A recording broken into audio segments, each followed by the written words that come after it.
ਸਾਡੇ ਦੇਸ਼ ਦੇ ਵਿੱਚ ਇੱਕ ਰਿਸ਼ੀ ਹੋਇਆ ਜਿਹਦਾ ਨਾਂ ਸੀ ਸਹਿਨਸਰ ਬਾਹੂ। ਹਜ਼ਾਰਾਂ ਬਾਵਾਂ ਵਾਲਾ ਰਿਸ਼ੀ। ਹਜ਼ਾਰਾਂ ਬਾਵਾਂ ਨਹੀਂ ਆਉਂਦੀਆਂ। अगर हजारां बावां एक बंदे दी आउण ते सारे हाल च मेरे ख्याल कोई बंदा बैठेगा, मुश्किल है एक भी बैठ सके। हजारां बावां वो चलदा फिरदा किस तरह होवेगा? जिहड़े समझाण दे प्रतीक ने ना, अगर उन्हां दी कोई गहराई च ना जावे तो बड़े भुलेखे पै जांदे। सहनसर बाहू, दो हत्थां दे च हजारां हत्थां वर्गी ताकत। दो हत्थां च इतनी समर्था कि हजारां बंदियां दे हथ जुड़ जान उसदे अगों, तो सैंसर बाहू हो गया। और की है, ਉਹਦੇ अगों हजारां बंदे हथ जोड़ के खड़े हो गए। सहनसर बाहू। दह सिर कहने रावण दे 10 सिर सन। नहीं, 10 सिर जितना सोच सकते ने कला सोचदा सी। 10 सिर जितना याद कर सकते ने कला करदा सी। तदी ते उसदी लंका सोने दी सी। तदी ते चंद सूरज ताके तपत रसोई। गुरु ग्रंथ साहब दी बाणी कहंदी उस जमाने च ओहदे महलां दे सूरज दी शक्ति नाल चुल्ले जलदे सन रसोई दे च। उस जमाने च साइंस ने ते अज ये कमाल हासिल कीता है, रावण ने उदों हासिल कीता होया सी। महलां दे कलश उन्हें सोने नाल लाए लदे हुए। इस वास्ते स्वर्ण लंका उसनूं कहंदे सन। हर पक्ष चो सियाणा सी, बड़ा बुद्धिमान सी, शिव जी दा भगत सी।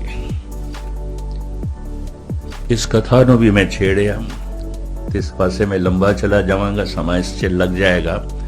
गुरु ग्रंथ साहब जी महाराज दी बाणी ने आप सुन के हैरान होवोगे। रावण दे एक पहलू दी उपमा कीती है। चौबोले महला पंजवा, गुरु अर्जन देव जी दी बाणी। सम्मन जो इस प्रेम की, दम के होती साठ। रावण होते सो रंक ने, जिन सिर दीने काट। महाराज कहंदे ने परमात्मा दे प्रेम दा सौदा जे किधरे माया दियां दमड़ियां नाल होंदा तो परमात्मा धनवाना दी तिजोरी दे चाहुंदा। सम्मन जो इस प्रेम की, दम के होती साठ। सट्टा वट्टा दमड़ियां दे नाल सट्टा वट्टा हो सकदा, परमात्मा मिल जांदा दमड़ियां नाल। तो रावण होते सो रंक ने, रावण कोई भिखारी नहीं सी। जिन सिर दीने काट, जिन्हें अपना सीस कट के शिव जी दे अगों रख दिता। चूंकि उहदा एक सिर 10 सिरा वर्गा सी। वो इतना सोचदा सी जिवें 10 सिर कोई सोचन। उहदे इतने प्रबल विचार सन, 10 सिर भी नहीं सोच सकते। गुरु गोबिंद सिंह जी महाराज ने 5 सिरां दी मंग कीती सी, तां 5 खड़े होए। शिव जी ने मंग भी नहीं कीती, रावण कट के अगों रखदा। इस हिसाब नाल ते बहुत वड्डा भगत है। ते रावण कहंदा है, ऐ शिव जी, जिस सिर दे उत्ते तेरा आशीर्वाद बधिया हथ नहीं है, मैं उस सिर नूं की करा? ठीक है, मैं सोच लेना, विचार लेना, आलम फाजल हाँ, विद्वान हाँ, 4 वेदां दा पाठी हाँ ते 4 वेदां दा ज्ञाता भी हाँ, पर इस सिर दे उत्ते तेरा मेहर भरिया हथ नहीं होया, मैनू आशीर्वाद नहीं मिले, मैं सिर नूं की करा? इतना सियाणा, इतना वड्डा भगत। ये शिव जी दा भगत सी। राम भी शिव जी दे भगत सन। रामेश्वरम दे शिव जी दी पूजा करके ही राम ने लंका ते चढ़ाई की। दोवें शिव जी दे भगत सन। गुरु अर्जन देव जी महाराज कहते ने, सम्मन जो इस प्रेम के, दम के होती साठ। रावण होते सो रंक ने, जिन सिर दीने काट। सारी दुनिया खास करके साडे देश साल दे साल पुतला जलाया जाता है रावण का। इन्नी बेइज्जती अज तक किसी की भी नहीं हुई जितनी उसकी हुई है। एक दफा किसी का पुतला जलाया या 2 दफा, साल दे साल जलाया जाता है। हैरानगी।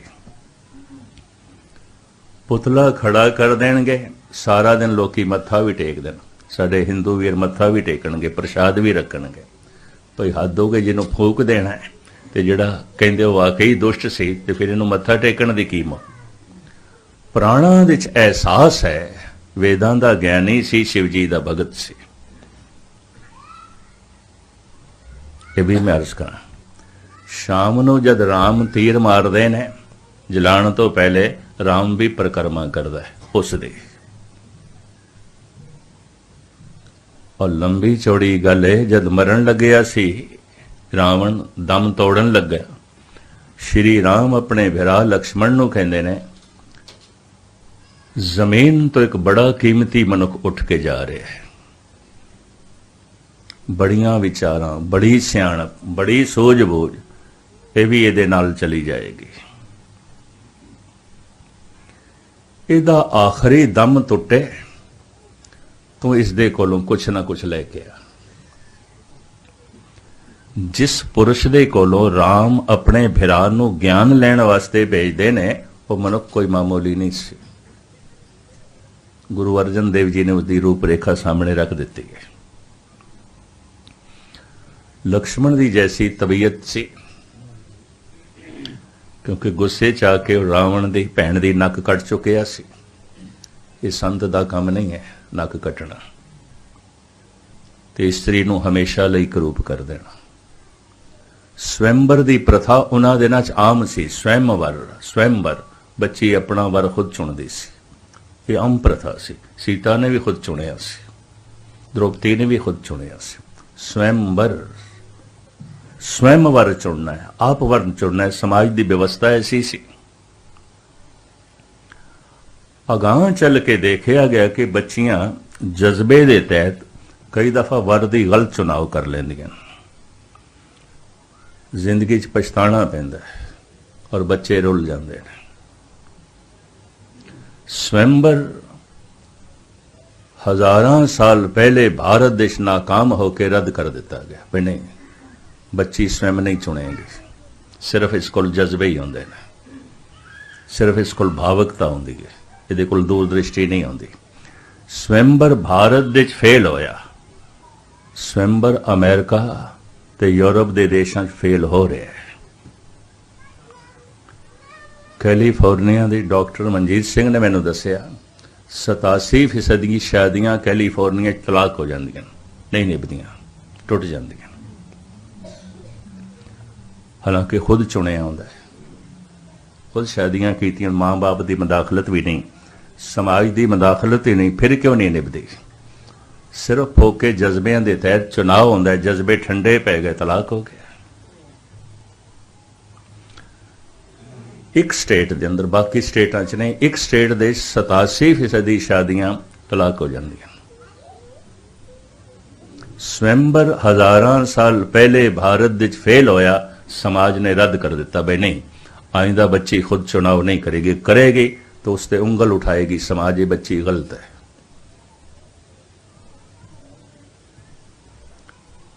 यूरोप देश, अमेरिका, कनेडा का स्वयंवर फेल हो रहे हैं। पर रावण ते श्री राम दे समय स्वयंवर आम सी।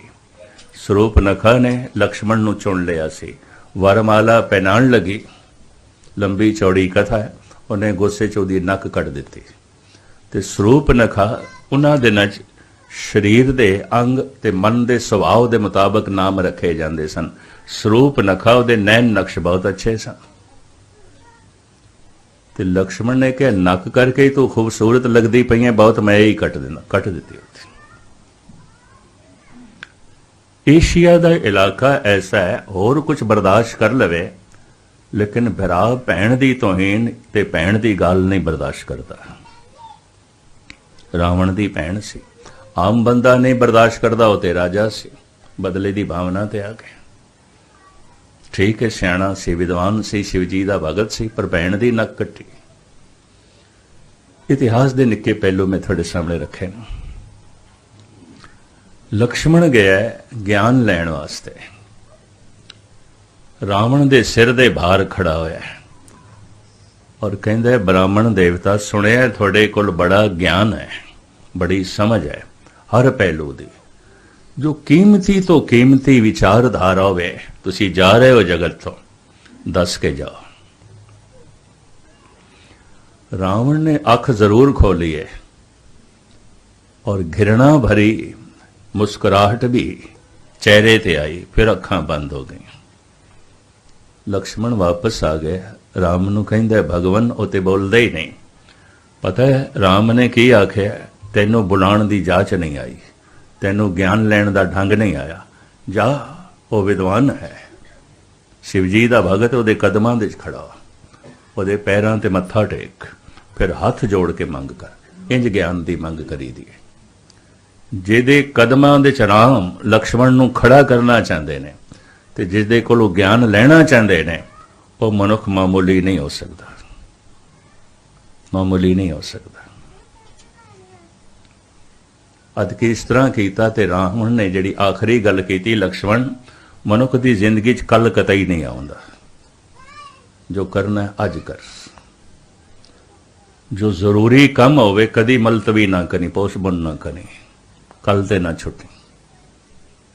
जो गैर जरूरी काम होवे मलतवी कर दें, जो जरूरी होवे भुल के भी मलतवी ना करें, जो पुण्य होवे उन्होंने कदी मलतवी ना करें, जो पाप होवे उन्होंने कल ते छोड़े।